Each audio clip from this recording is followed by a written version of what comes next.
It's time. But first, I got to set up the personal stream on Facebook. And yes, I'm more than well aware, but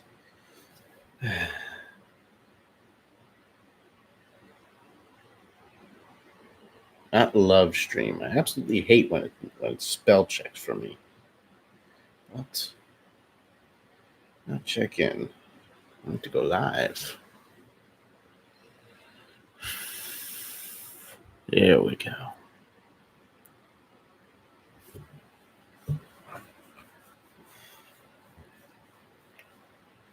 So welcome everybody to the Risorto Report live stream edition or something like that. And while we're at it, I'm not sponsoring Coke. I want to be sponsored by Arnold Palmer, so hopefully that goes. And we're going to be using something called a cup to drink out of. Epic. So while we're doing that, this live stream is dedicated to be part of the entire 40 game mark for the New York Islanders. Yeah, I guess I miss you too, Vinny. On the right setting? Yes. So, before we start this, I'd like to issue an announcement saying that a couple of years ago, I used to defend Garth Snow to the death, as well as a lot of things under him. And I was wrong. Very wrong about that. Very wrong indeed. And that's changed a lot. And I apologize for that. Me seeming like a clueless idiot when I would do so. But that was then. This is now. And now we discuss the Islanders at the 40 game mark. So far, from what we've seen, the Islanders have been in spurts lately. They went on that incredible streak of 15-0-2. Got God knows how many points. I'm not going to do the math because math isn't my strong suit. But after that streak, that's when things started to go downhill, and not in a good way. This Islanders squad has struggled in multiple departments. You could say goaltending if you want, but I'm not really going to harp on that. And by the way, if you haven't noticed, there's a Minnesota Vikings jersey behind me because I'm hoping the Vikings win today. I honestly think the Saints will win, but me liking the Vikings, maybe they could pull out some love for me. But that's neither here nor there. What's up, Brian? Vinny, this is not dedicated to you.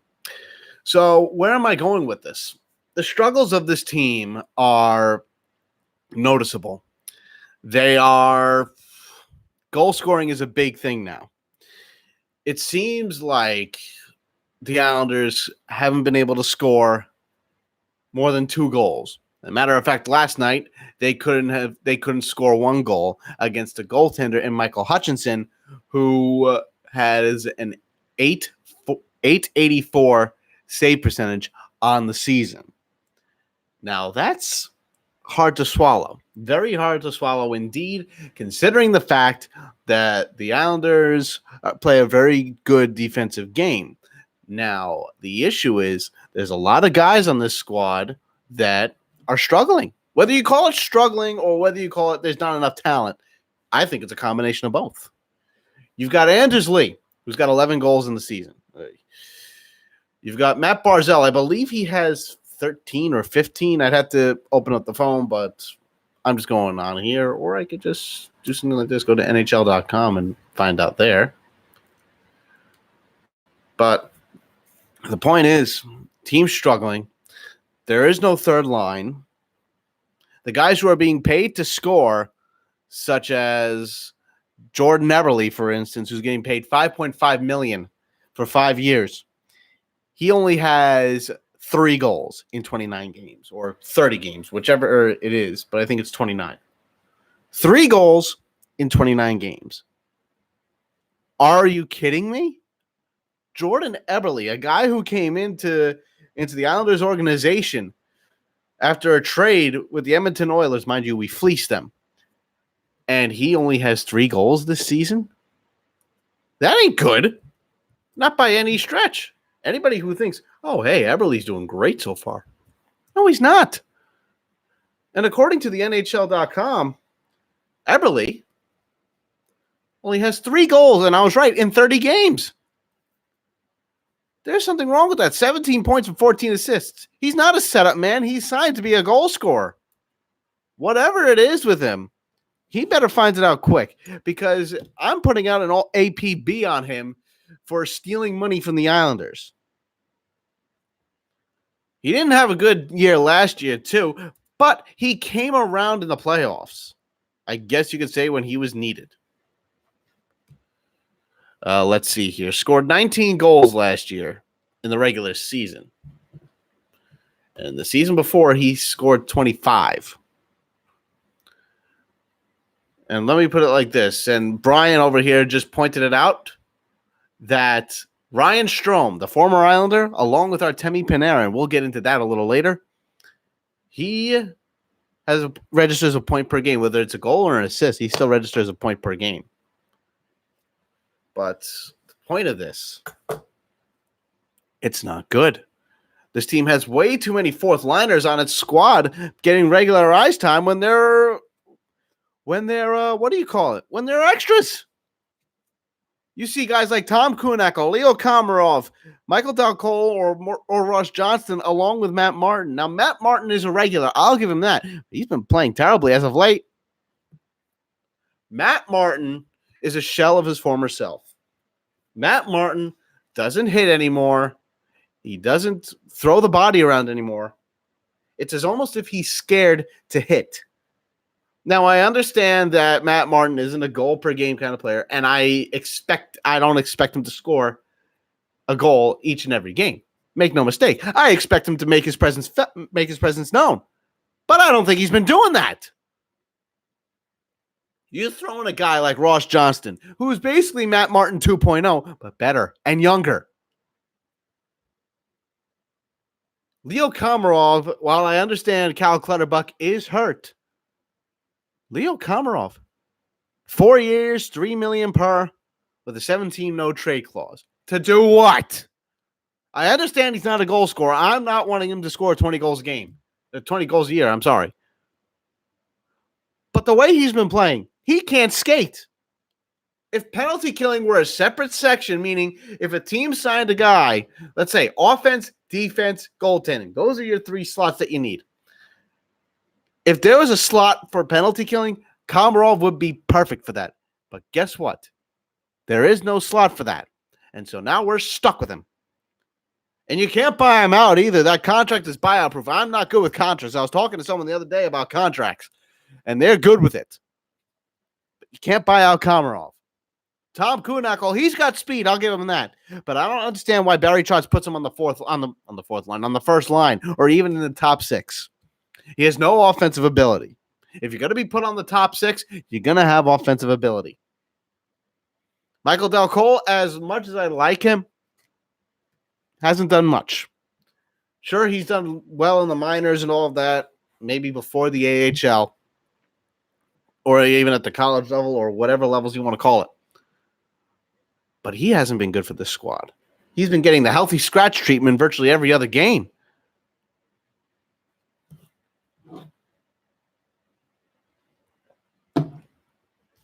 Who else is there? I guess that's it.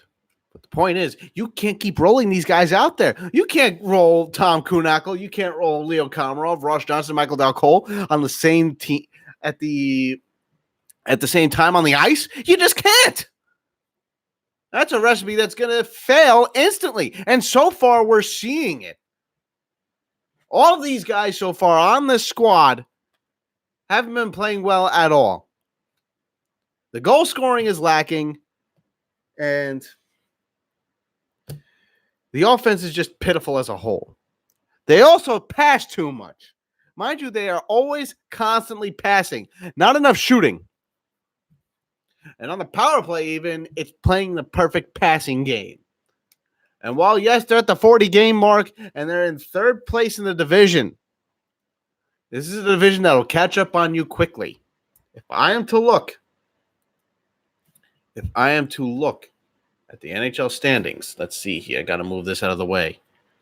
If I'm to look at the standings for the Metropolitan Division, it says here that the Islanders are third in the division behind Pittsburgh. Carolina's behind us by 3 points, and they could easily catch up. Carolina, Islanders, Pittsburgh, and the Capitals. Capitals are ahead. There's no catching them at this point, for now. But the Islanders need to do something. Whether you call someone up or you trade for someone, you got to do it. You can't just rely on these fourth liners out there. On to the defense. The defense, in my opinion, it's been decent. It's been good. But like I said, after the point streak, it went downhill. Everyone started playing normal. Not Islanders hockey, not bad hockey, just, oh, hey, at least we're playing. The defense is nowhere near as solid as it was last season. And that may be because teams that have done their homework on the Islanders said, here's how we can pick it apart. And also, including to the offense and the defense, it's too predictable. Why am I playing with a Burger King gift certificate? That my aunt got me. Thank you, my aunt.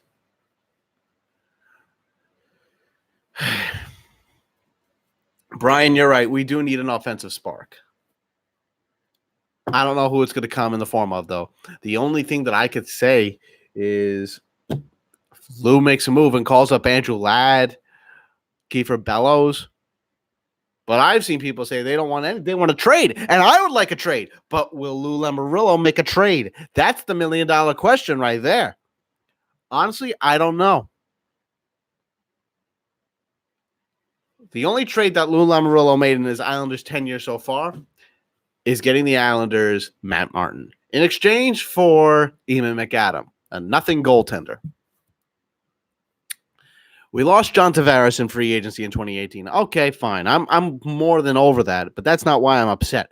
I'm upset that Tavares was essentially replaced, or you could say traded, for Leo Komarov and Matt Martin.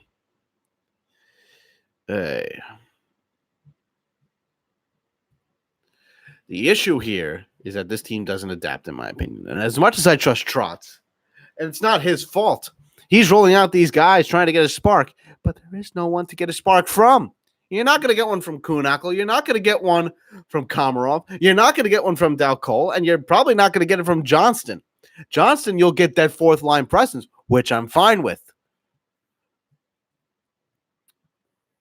And for those who tell me that, oh, the Islanders are building for Belmont, and Brian, you're going to agree with this. Don't build for Belmont. Build for now and Belmont. Capitalize on the success that you had last season. Frank says about the 36-year rebuild. Yeah, that's a big one right there. My issue with this team is that they're not scoring. They're passing too much. The goaltending is doing all it can. Thomas Greiss has struggled, but Semyon Varlamov has stolen at this point and has earned the number one goaltending position. And kudos to him. And I've been pleasantly surprised by Semyon Varlamov. I was critical, but I will say I'm in favor of him, and he's been playing well so far. The issue that this team has, again, is offense. Now, will Lou Lamoriello make a move? Who knows? But I think you need to overpay to get a guy over here, such as Jean-Gabriel Pageau, who's playing very well. And I'll look up his stats right now. And I'm sorry for the people on Facebook who are watching that I keep moving the camera, but I got to do what I've got to do. As a matter of fact, let's see what we can do here by doing that. Try to move some things over. I move this to the side. Move that to the side. That's much better, actually. My point in all of this. This is a whole lot better. I can see you. I can see you. Jean-Gabriel Pageau, and yes, it's a career year, it's a contract year, but Jean-Gabriel Pageau so far 19 goals, 11 assists, 30 points. Place the camera better. That's what I'm trying to do. But how's that? Is that better? I think that's better. So my point in all this is these guys need a spark. Jean-Gabriel Pageau would do wonders for this Islanders squad. And the issue that is continuing to go about is that there's a lack of goal scoring and a lack of offensive opportunities. And I would take Tyler Toffoli too. And let's look at Tyler Toffoli's stats too. I'm not too sure on Anthony Duclair. He's having a good year, but I'm not too sure about him, only for the fact that I'm concerned about his defensive play. But let's look at Tyler Toffoli for one moment. It's, to me,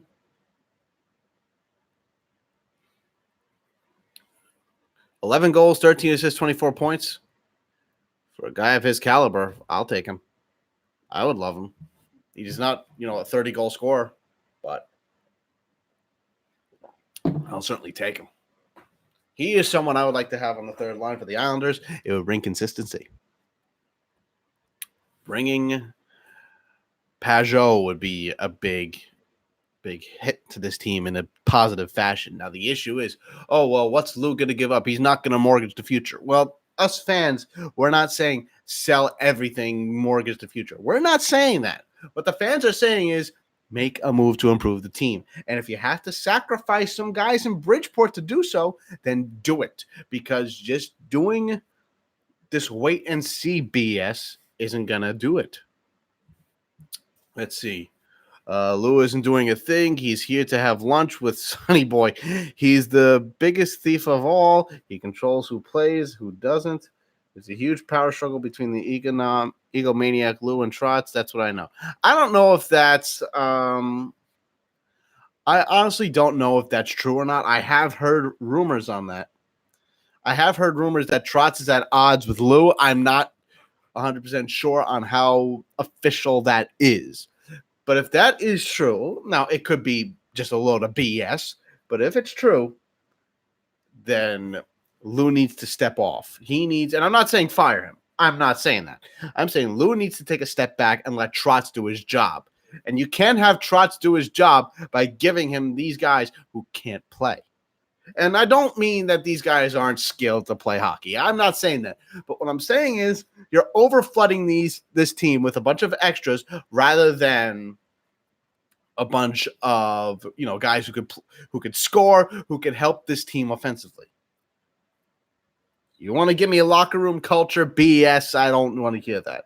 This is what you have guys like Johnny Boychuk, Nick Leddy, Anders Lee, Josh Bailey, and unfortunately Leo Komarov and Matt Martin for. You don't need another one in Kuhnhackl. You have mind you, three Stanley Cup winners on this squad in terms of player-wise. One of them is in Bridgeport right now. You've got Nick Leddy, who's a Cup champ. You have Johnny Boychuk, who's a Cup champ. You've got Trotz, who's a Cup champion. You've got some of these guys on this coaching staff who are Cup champions. You even have a Cup-winning GM, a 3-time Cup-winning GM, mind you.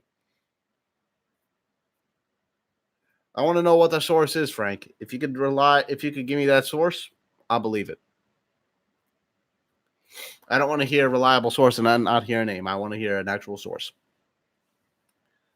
The issue with this squad, and like I've said, they need consistency. The third line isn't consistent. The scoring is far from consistent. I posted something last night that said that the Islanders, let's see here. The Islanders have scored 24 goals in the last 10 games. Now that seems good. 24 goals in the last 10 games? That sounds really good, right? Somebody say that it sounds good. Because in 24 goals scoring in 10 games, that sounds pretty good. But here's the caveat. Here's the opposite side of that. The Islanders have allowed 27 goals in the last 10 games. They've scored 24, but they allowed 27. It should be the other way around. I can't believe that, Frank. I'm sorry. It could very well be true, but if you're going to tell me that it's his brother-in-law, it's Trotz's brother-in-law, but you can't tell because the friend who told you swore to secrecy, I'm sorry, I don't believe it. I want to believe it, but I can't unless I see a legitimate source. This could be a whole thing that's made up. Who knows? The guy who heard it, who could have said it to someone else, but who knows? And there hasn't been anything on Sportsnet or anything. So, again, I can't believe it. These guys need help. And the loss of Adam Pelech due to an Achilles injury. Whether it's torn or whatever by playing a round of soccer, two touch or whatever it's called that these guys play. I personally don't care what they do pregame, whatever makes them happy. It's unfortunate. Pelech was our best defenseman, and it's time for guys like Dobson to step up. But last night didn't look too good for him, and Taves hasn't been good recently either. Taves has been making a lot of mistakes. Devon Taves came up last year, was great for us defensively, but this year he's making a lot of mistakes. I'm going to look up his stat line right now. We really don't look at when it comes to defensemen, I'm not concerned with goals scored. I'm more concerned with how their defensive play is in terms of plus minus. I know I've said it was a BS stat, but it holds up. Let's see here. Devon Taves. He's a 1. That's good, I guess, in 40 games played. Oh, I'm sorry. It's a 0. He has a plus minus of 0. All right. So that's basically saying meh. Excuse me. Let's see. 24 goals. I would have thought it sounded good, but you're right. 44 goals in 10 games is better because Toronto has goal scoring. We don't. Correction. We have the goal scoring. They're just not scoring. It's Jordan Eberle, who's not doing a damn thing. You've got Anders Lee, who's trying to do a damn thing. You got Matt Barzal, who's running the whole show, i.e. Tavares when he was here. And you'll see where I'm going with that. Barzal has 16 goals in 40 games. Score more, not just from him, from others. Brock Nelson, who I criticized the contract. I was a little, I was a little on the fence about. He's been playing well up to his contract. Nelson, along with Barzal, are the best offensive players on this team. 15 goals for Nelson, 16 for Barzal. And if we're looking at Beauvillier, who's been showing his colors, 10 goals. Not bad for him. He's a 20-goal scorer, but I'll take 10 goals from him. And that's going by the couple of years that he's been on this squad. 27-18, he scored 21 goals. Last year, he scored 18 in 81 games. I don't mind that.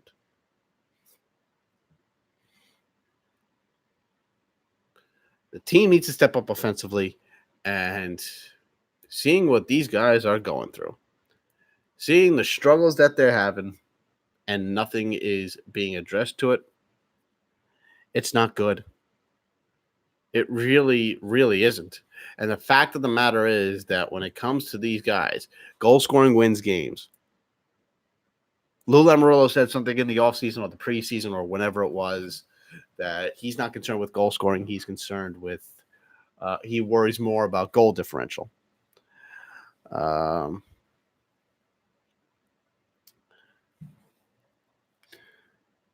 There's a point to his comments where he's talking about goal differential. Yes, goal differential wins games, but when you don't have enough scoring, how can you do that? How can you worry about that when you don't have enough goal scoring? It's like that meme with the guy who's just like, doing that. Can't worry about goal scoring if you don't have goal scoring, right?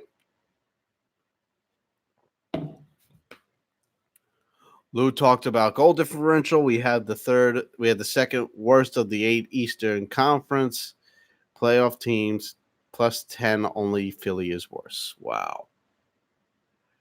Oh boy, I didn't think it was that bad. Hearing that's very concerning, honestly. It is getting worrisome, David. How are you doing? It is getting worrisome only to the fact that ever since the point streak ended, it's been going up and down. It's like a roller coaster. Now, granted, the Islanders gave themselves some plenty of insurance in that playoff run, in that point streak, in the 15-0-2. That gave them a big cushion. Not going to take that away from them. It gave them a pretty big cushion. And it also says that, hey, this team, it can get points. They could also not get points. They scored goals in those games. They played hard in those games. For those 17 games, they were good. They were really good. But I said this around the time the streak ended, maybe a couple of games before. Do not be surprised if these guys start coming down to earth. I didn't think they plummet and crash and burn, which is what this is looking like right now. Now, they obviously have time to fix it, but Brian, Pittsburgh has a million injuries to key players, and they are plus 32. I'm not too sure how to read that stat, honestly, in the terms of, I guess it's goal differential. I'm not too sure. I'm going to check it out right now. Goals for, goals against. Oh, yeah, I see it. Yeah, I see it. The differential. Yeah, I kind of do. Goal differential, we're plus 10. And if we're looking at conference, we're fourth. And if we're going by that, we are 1, 2, 3, 4, 5, 6, 7th in that regard when it comes to conference, at least. But it's as if we don't have enough insurance. And I'm looking at goal differential right now. We should be even more with the squad we have. We should be at least maybe 2023, not 10. And I'm not sure how you measure goal differential. I'm honestly not too sure. I'm not a hockey guru. I'm just a guy who comments on it. 7th out of 8 playoff teams. Yeah, I see that. I see that. The issue is we need goal scoring. We need our goal scorers that we signed to step up. We can't have, and I'm sorry to say this, we can't have these guys who are fourth liners on the ice every day. There needs to be a change. Now, when it comes to this, it's delicate. The trade deadline is approaching. It's, I believe, in February at the end of the month or somewhere along those lines. And with that coming around, will Lou Lamoriello make a move? That's the biggest concern. If he makes a trade, but if it's just an AHL trade, just a little, oh, well, we're shoring up Bridgeport, unacceptable. If he makes a trade, gets another fourth liner, unacceptable. If he makes a trade and gets a third liner, well, that might solve the problem. It'll shore up depth scoring if you get a guy like John Gabriel Pajot or someone else for that matter. Although I can't really think of anybody to be in the third line center role, I don't want Brian Boyle. I repeat, I do not want Brian Boyle or someone of that caliber. I want better and I want younger. We don't need any more old guys on this team. We don't need any more fourth liners. I'm not either. Hopefully, I'm saying this, hopefully he makes a move. I don't think he will. Hopefully he does. For the time being, I would like him to call someone up, whether it's Bellows or Wahlstrom. I think his move is going to be Ladd. I don't want Ladd. But if that's what it takes, fine. But note this. Andrew Ladd, horrific contract. Oh, that's a good point, Bill. What about the Brassard drought? Well, Brassard was signed to be the third line center, and obviously that hasn't worked, and he's been working out well as a winger. And again, it draws back to that point of the lack of a third line. You've got a solid first line. You've got a solid second, and you have a good fourth line. But what are you missing? You're missing a third line. Now, while these guys have been grinding out wins out the wazoo in some fashion, it obviously isn't enough. Especially when we see these guys passing all the time. I don't know what it is. Is it confidence? Is it they can't score? Is it that the system doesn't carry enough offense? Well, that's bull right there because they scored plenty of goals last year. They needed help, but Lou said last year was an evaluation year, and he came up with an excuse that pissed me off as well as a lot of others. Why we didn't get anybody at the trade deadline? Didn't want to disrupt the chemistry. Well, that chemistry didn't seem to work out well on the power play now, did it? But last year was an evaluation year. I'm willing to give him that. But you didn't capitalize on anything this year. Didn't build off the success either. People tell me, oh, well, Lou has done more in a year and a half than anybody else has in their entire hockey career or whatnot. What has he done exactly? He's brought culture to this thing, sure. Brought a big culture change. I'll give him that. He signed Leo Komarov to a 4-year, $12 million deal. $3 million a pop, 17 no trade clause. Now let me ask you, what in God's name has Leo Komarov done to deserve such a contract? Aside from looking like he's skating in sand every day, not much. Oh, but he's had a good 3 games before. I'll give him that. So is Kuhnhackl. But I said this before in a post I made. I won't mind having Komarov or Kuhnhackl or Johnston or Dal Cole, just any combination of the two, just a combination of the two on the ice at the same time. 2, not so bad. 3, recipe for disaster.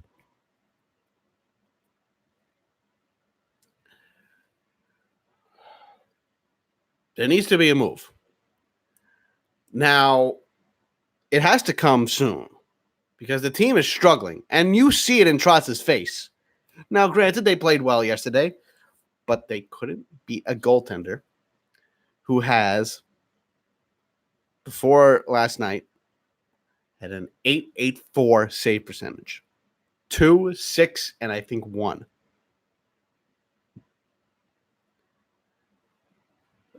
He's done nothing for the roster. All Snows guys, for the most part, they're Gar Snow's roster. But Brassard, Filppula, Komarov, Leonard, and Varlamov are the only exceptions. There needs to be something to be done, honestly. And I want to know where David is. Where is he? Comment on stuff, for God's sakes. You wanted me on here. I'm doing a live show, not just for that, but because it's a 40 game mark, and I said I would in a previous live video.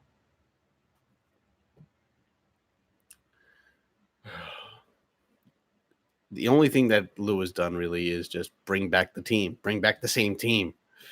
No changes, except for, like I said, Filppula, Brassard, Komarov, Leonard, and Varlamov. And Varlamov has been good. Filppula was great. I wanted him back personally, but he wanted to go to Detroit to finish out his career. That's on him. Brassard, I wanted in the worst way. I said Brassard will be good for this squad. He'll be a good center. So far, he hasn't been a good center, but he's been good on the wing. Decent. Nothing too spectacular.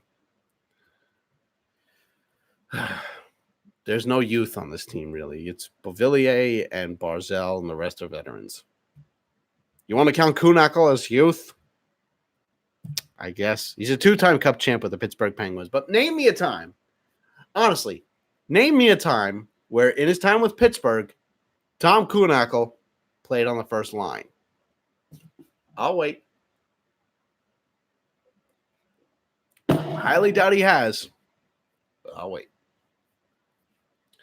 Not like you had Crosby, Malkin, and Gensel on that squad. Not like you had Phil Kessel on the squad. Not like you had any of those guys on your squad, right? They're without Phil Kessel, and they're already capitalizing. They have more points than the Islanders. They have a higher goal differential. Again, I don't know the difference in that stat, but in this game, you need to score goals and have speed. This team has no speed. The only speed guys that really have are Kuhnhackl, weirdly enough, Barzell, and Beauvillier in terms of forwards. The rest of these guys are slow, but some of them can score, but they're not fast. This team doesn't have goal scorers. Lee, Barzell, Eberle should be good, right? But Lee and Eberle are struggling. Eberle more. Jordan Eberle. I wanted him back last season. I wanted him to be here. And I said that contract was very fair of his. Very fair. But the way he's been playing, you might as well just dress him up as a traffic cone because he's doing a great impersonation of that. 3 goals for Jordan Eberle in 30 games? That's unacceptable for a guy of his caliber. To even see him struggling like this, it's sad. Especially because he was signed, I believe, off the success of the postseason.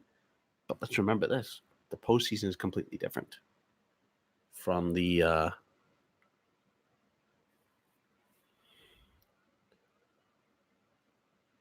from everything else. It's completely different. Very different. And this team struggles big time. I honestly don't know what to say to it. I don't know what to do. All I can do is comment on the matter. But this team desperately needs help in the worst way. Whether it's hook by crook or whatnot, they need help. And just sitting here doing nothing isn't helping. I called someone last night. Asked me, "Oh, did you watch the football game?" Yes, I watched the football game. Well, but how did the Islanders do? They lost again. They were in shock. They lost again? Well, how many goals did they score? None. Well, who was in goal? It must have been that Anderson guy. The guy who was talking to wasn't really a hockey fan, but it must have been that Anderson guy, the guy for Toronto. I said, no.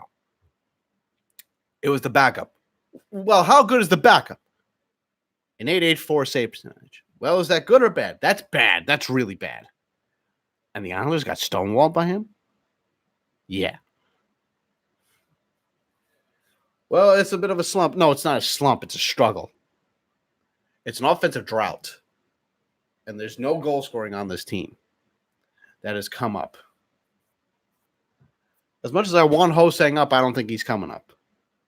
As much as I want a trade to happen, I don't know if it's going to happen. I'll tell you this, if a trade doesn't happen, and I'm debating on doing a game at the 50 game mark, but I'm sorry, a live video at the 50 game mark, but I think the next one will be at the 60 game mark. And I'll be doing another live video after the trade deadline. When 4 o'clock strikes, or whenever the time comes for the trade deadline, when that ends on that day, a little after, I'm going to be doing a recap of that, whether it's a good deadline for the Islanders, or a bad one, or where was it? David and Matt join us, as well as Joey. How's it going, guys? Glad you can make the show. Oh, sorry to hear about the phone issues. Fix them, because you're going to love this show. Mr. Cohen joins us. The issue with this team is the goal scoring. Defense is struggling, but I think that'll fix itself in the interim. But when you don't have goal scoring, it gets very difficult to score goals and to win games. You missed a lot. You missed the announcement. You could rewind this if you want. You missed the opening statements. You missed a lot, Mr. David. You missed a lot. And I assumed you'd be all over this. Oof, you're slacking. Lou will not make a big move until the offseason prior to Belmont. They just want attendance. Understand that this is a business. There's a difference in that statement, Joey. You want attendance. Start winning games. And I understand they have recently, but if you really want to make that push, where you made it to the second round, but unfortunately were swept by Carolina, you build for each year. You don't build after a great season and say, oh, well, we're going to build for 4 years from now. How can you have success if you are putting a bunch of fourth liners on the squad? Mind you, you could say, oh, we have guys in Bridgeport and in the lower levels, which is great. But you don't know how these guys are going to pan out. Look at Michael Del Cole, for instance, a Snow draft pick. And, he was projected to be this great player. He's relegated to a fourth line role, a bottom six role at this point. Hasn't been doing well for this team. Holmstrom is hurt again. Wallstrom, a Snow pick, if you want to call it that. Lou Lamoriello even admitted at last year's draft that he just lets Snow pick everything for him, and all he did was vocalize it. So in a sense, Snow is however you want to slice and dice that.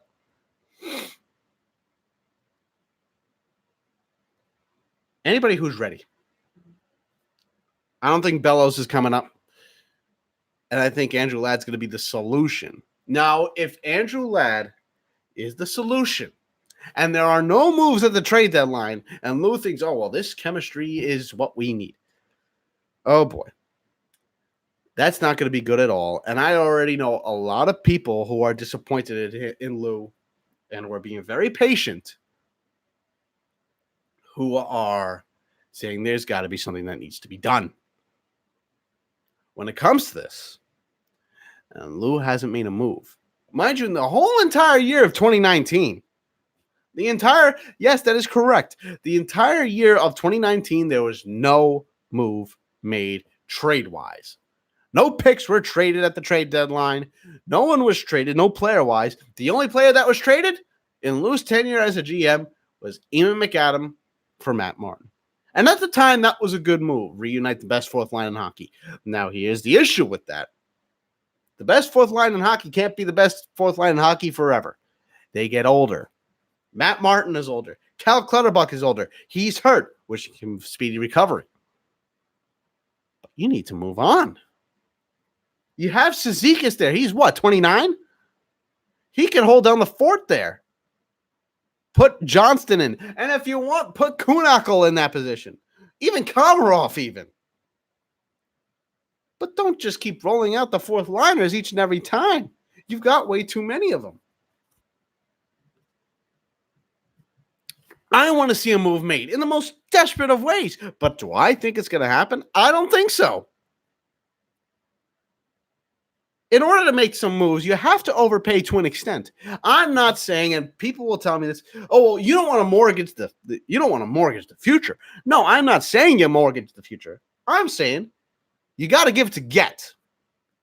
And if you have to, and I think this is a decent proposal, trade Bellows along with a first-round pick, and hear me out, a conditional third-round pick for Jean-Gabriel Pageau and Anthony Duclair. And you re-sign Pageau.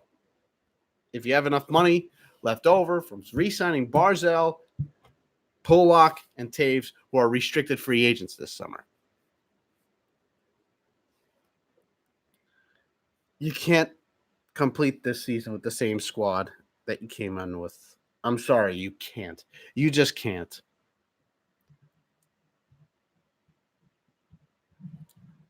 Is there any other trade proposals out there that maybe we could do? Because this, I don't know. I really don't. This is starting to get concerning, especially when they're not scoring goals. I'm going to look at the schedule for the Islanders. You'll see where I'm going with this.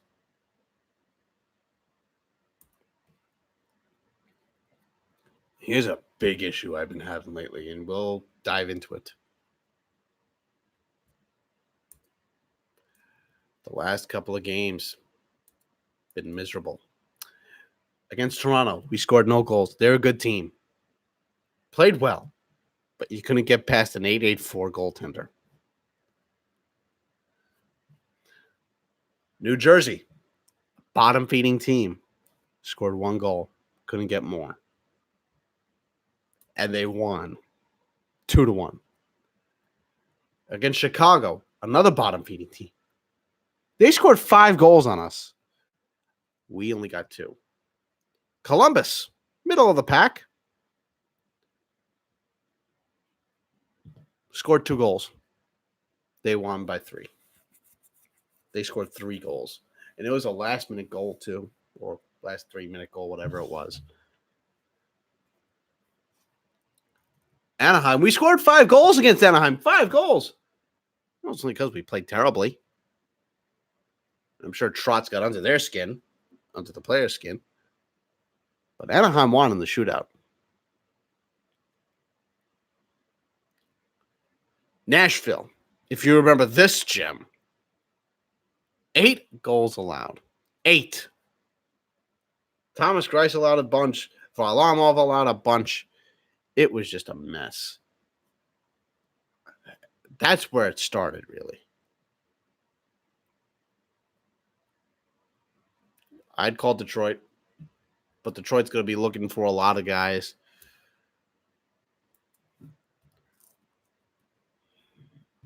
Here's an issue. Another issue. I can't believe I forgot to mention this earlier. The Islanders play well against teams who are good. Washington, a lot of other teams. Let's see here. They played well against Washington, Tampa Bay, Buffalo, Boston, Florida, Vegas.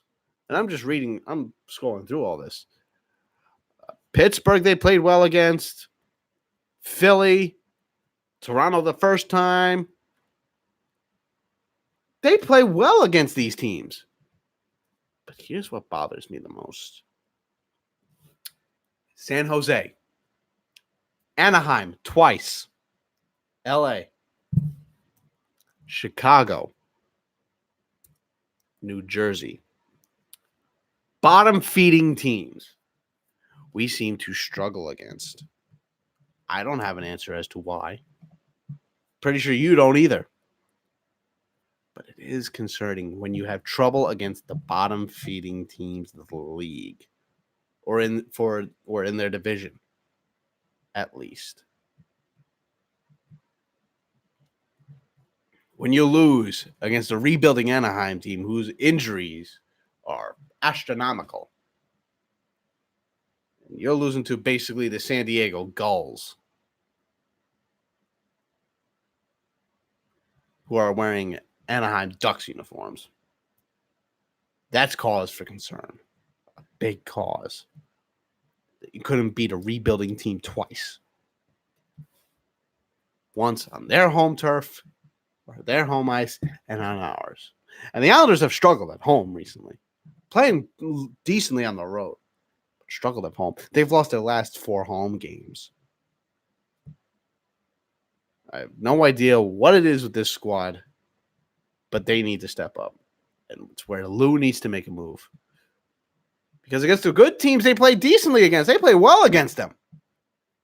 But when they play against these bad teams, or can't really call them bad, let's call them rebuilding teams. Teams trying to find their way. It's a problem, especially when you have lack of goal scoring. Let's dive into a question and answer round for the final 11 minutes. Anybody have any questions about the Islanders? Send me all your questions. I'd love to hear them. I'll answer them the best I can. Send me your questions. Good day, Mr. Jimmy. That's a good question. It is a good day. Yes, it is. No rain in sight. Sunny day, too. And I'm indoors. Colorado's coming, Henry. Yes, Colorado's a really good team. Will the Islanders put up or shut up? That's a concern on my part. Ooh, we play them tomorrow. Then we play New Jersey on a back-to-back. So I'm concerned. I really am. Are we going to play well against Colorado? Are we even going to play well against New Jersey? Oh, boy. If we lose both games, specifically to New Jersey, I can understand. Listen, I can understand losing to Colorado. They're a loaded team. They're really good. All right, fine. But if we lose to New Jersey again, oh, Lord have mercy.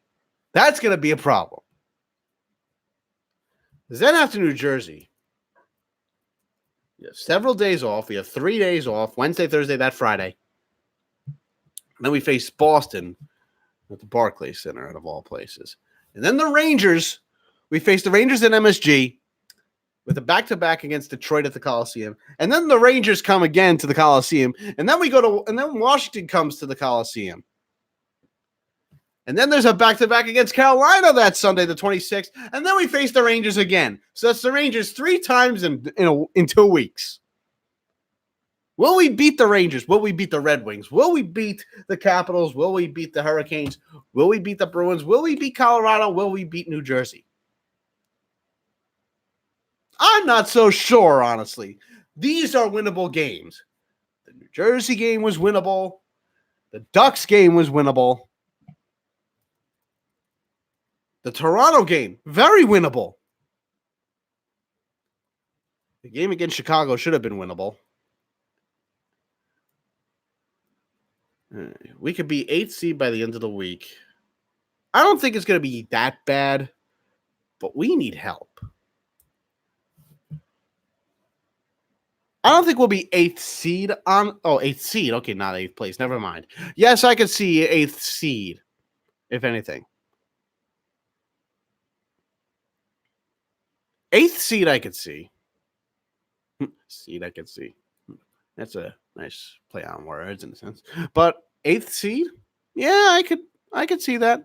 Unfortunately, at the end of the week, if we don't play well, yeah, I could see that. It would not surprise me. I'm hoping it doesn't happen. But yeah, I could definitely see that. And as unfortunate as that is. Anybody have any questions? Give me your comments. Give me your concerns. These are the last couple of minutes of the show. Last 8 minutes or so. Let's see what you've got. Give me your questions, your comments, your concerns. I'd like to thank Paul of Isles Talk for giving me the idea to start my own show. I'd recommend checking out Isles Talk. Join this group, New York Islanders Uncensored Talk for Adults. I'm a moderator in that group. Check it out. Somebody, please, give me an answer as to why this team is struggling. The system is fine. I trust the system. It's the players in it. I said this when the Islanders hired Jim Hiller. The Islanders could have the best offensive coach on that squad, on that coaching staff.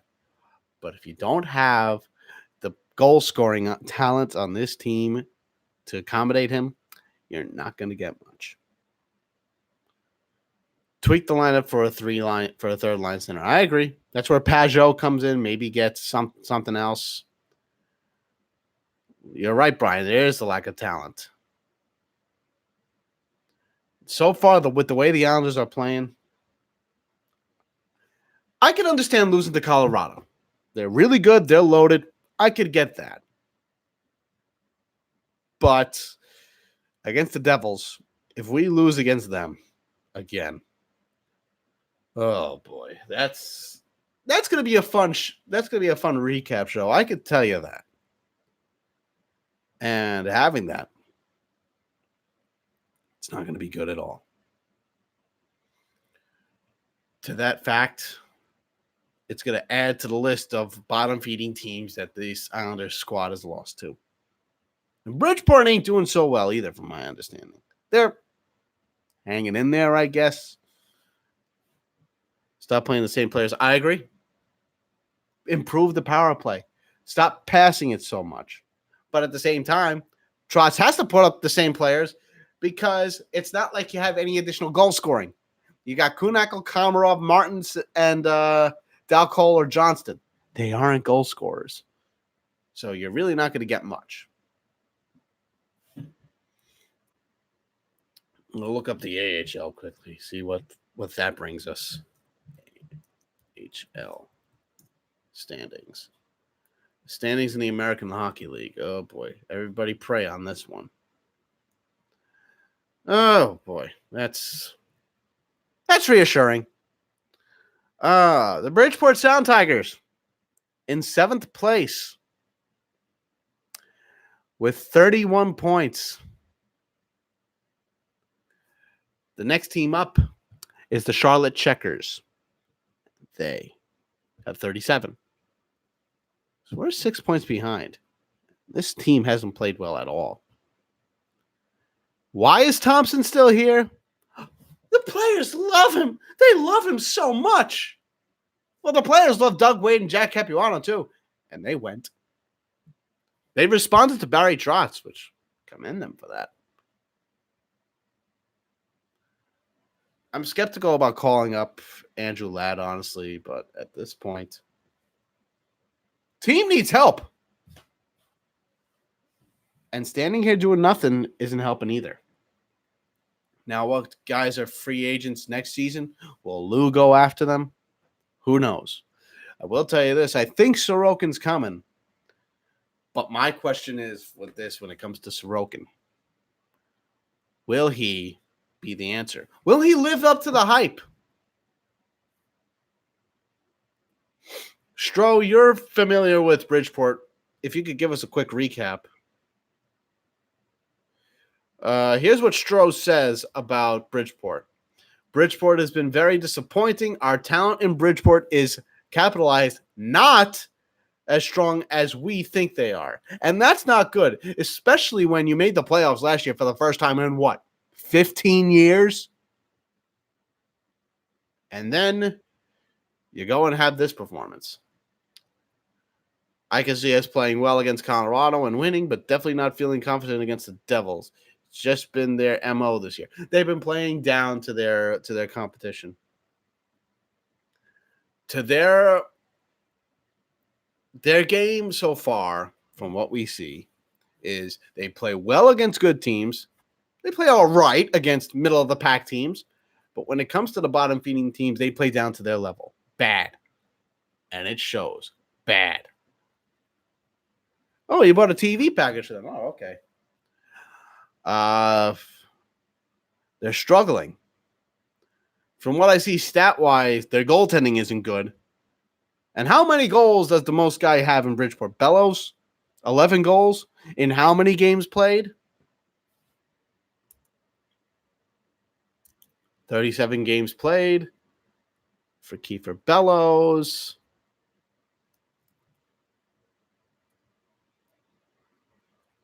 Bellows has been playing 35 games, 13 goals. Hey, that's good for Bellows. But he's a minus 12. And that ain't good. No, sir. Andrew Ladd, he's been playing well, right? Right? Well, let's see.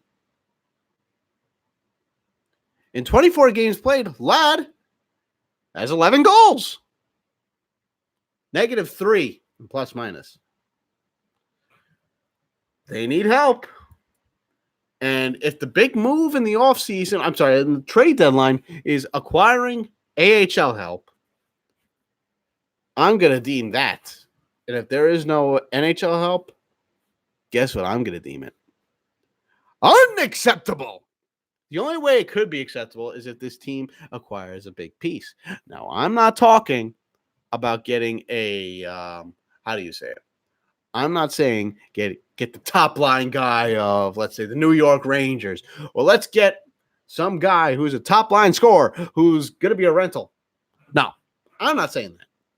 I'm simply saying get a guy who can score, but could also, I'm not saying get a 30-goal score, maybe a 20-goal score. That seems reasonable enough.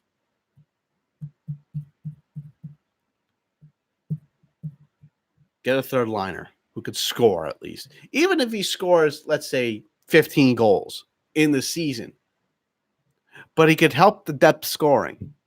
Even if he can only score 20, bring him in. Trust the system can help out. Will Lou help that situation? I don't think he will. I hope he does, like we all hope he does, but I don't think he will. It becomes very concerning when this team struggles to score. You say, oh, well, we got too many passengers.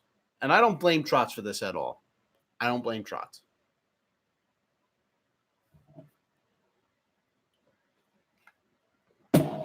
Ryan Dzingel? Have him here? Why not? A 2-year deal. He's getting paid what? $3 million, $375 for 2 years.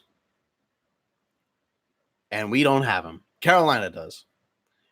Dzingel would have been great third line help, in my opinion. But again, hindsight's 2020. Looking at it now, we need help. Brian joins us. How are you, Brian? Brian, you need to make moves. Oh, this is a response. You need to make moves and just can't recall players. There are already about 25 players juggling between IR and Ladd and Bridgeport. Oh, boy. The thing is, I think Bo is better on the wing, Stroh. I'm not sure that'll help. If you get Pajot, maybe you have Ladd, Pajot, and Brassard. That could be a legitimate line. But all in all, I don't trust that Lou will make a move. Maybe he will. Maybe he will surprise us. I don't trust it. Not at all. Anybody else have any questions, comments, or concerns for that matter? Anybody at all? I'd like to know.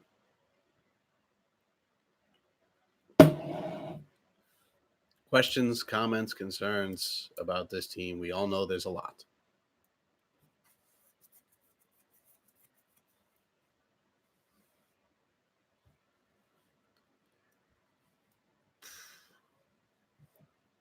Totally agree. I'm waiting for a move, but I'm reaching at anything for a spark. And this team needs a spark, Brian. I agree. Team needs a big spark. Will it come? I don't know. I honestly don't know if there will be a spark. I honestly don't know if any move will be made. We're taking the wait and see approach right now.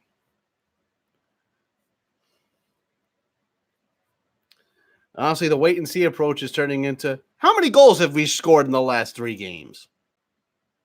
That's what it's turning into. Looking at the schedule, how many goals did we score in the last 3 games? In the last 10, we scored 24, and we've allowed 27. It should be up in the 30s or 40s at this point. And we're having trouble. Lots of trouble. This team has the ability to win to beat any team, but they could also lose against any team. Linda joins us. How are you, Linda? These are winnable games that these guys are playing.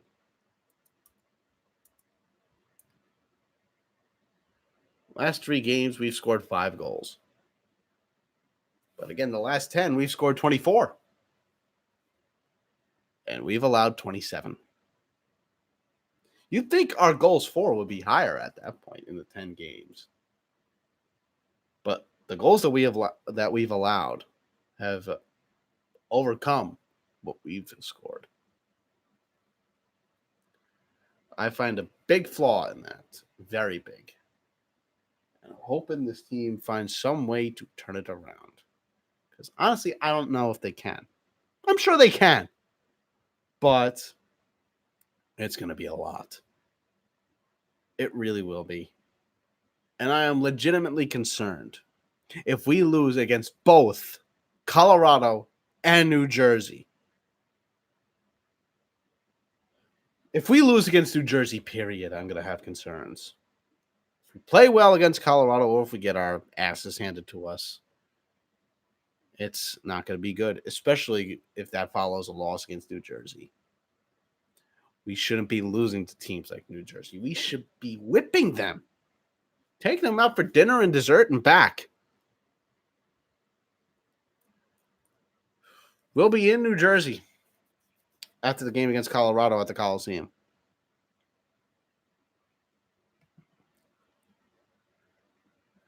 I don't want to hear, oh, it's the ice, oh, it's the officials. No, it's the Islanders' poor performance. Those are just excuses to avoid blaming Lou or whatever. There has to be a move that's made, whether it's a call-up or a trade. I'm more wanting the trade route. But if we have to wait for the trade deadline, for the time being, I will not mind a call-up. It needs to be something. The wins against these teams lately haven't been pretty. Barely scratching out wins. But it's neither here nor there at this point. It's just, good Lord, help us. Please. There needs to be help given to this team.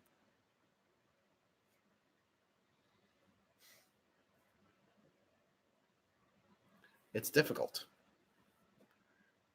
Yes, there are ups and downs.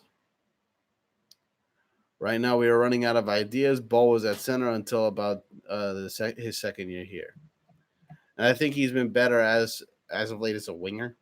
I wouldn't touch that line. But guys need to step up in the worst possible way. It's starting to get to the point where it's getting very concerning. And if we lose these next two games against Colorado and New Jersey, it's going to be really bad. Now you'll say, oh, well, there's plenty of season and Lou we trust and all this and all that.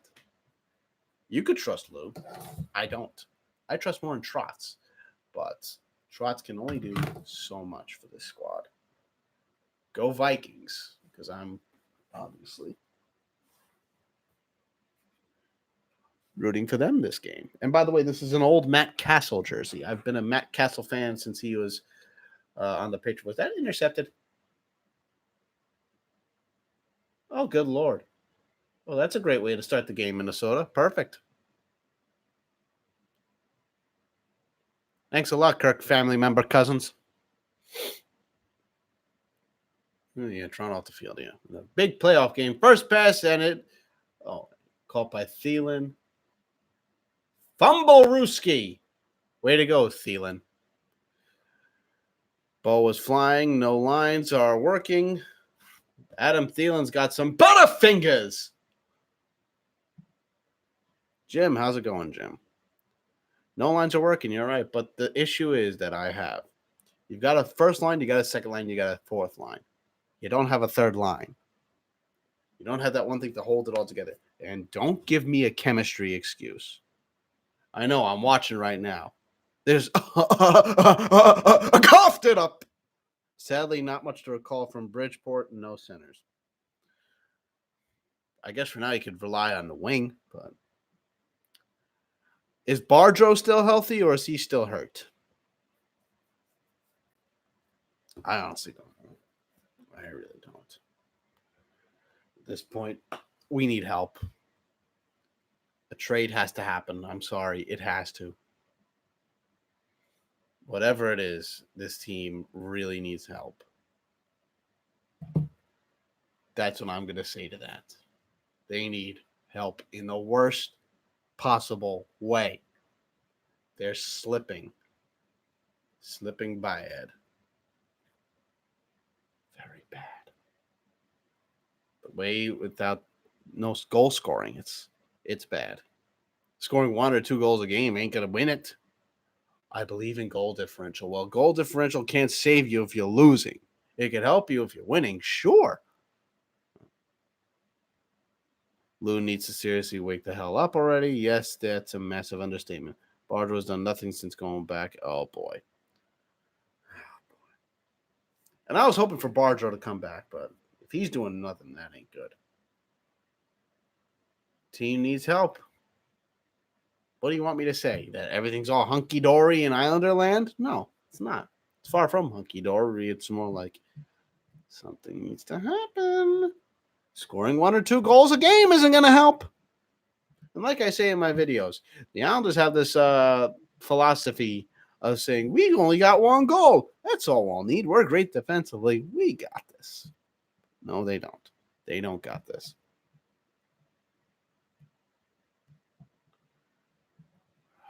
That's not good. Robert, how about a third line of Cizikas centering with Brassard and Kuhnackel? Fourth line, Leo center with Ladd and Martin or Johnston. That's just making it worse because then you don't have a fourth line. You've got a third line. You don't have a fourth. In a sense, not good. Not enough depth. You have a bevy of fourth liners. Cizikas is more of a fourth line center, and I would keep him at that. And I prefer Cizikas on the fourth line. Dominates on it. Plus, whenever he's on the fourth line, whenever he's on the ice, when the Islanders are struggling, he's the only man that comes to play. He really is.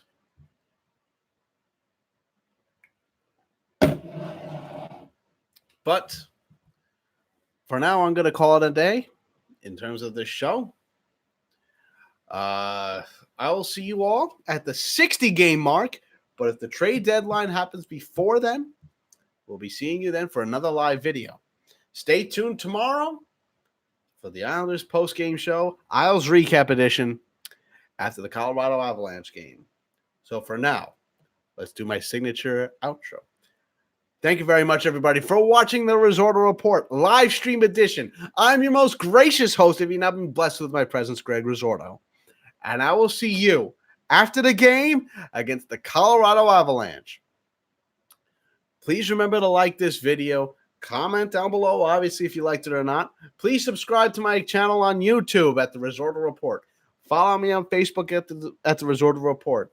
Follow me on Twitter. For those watching on YouTube, links in the description. Follow me at Greg_Risorto, TRR. And remember, as always, let's go Islanders. Catch y'all later.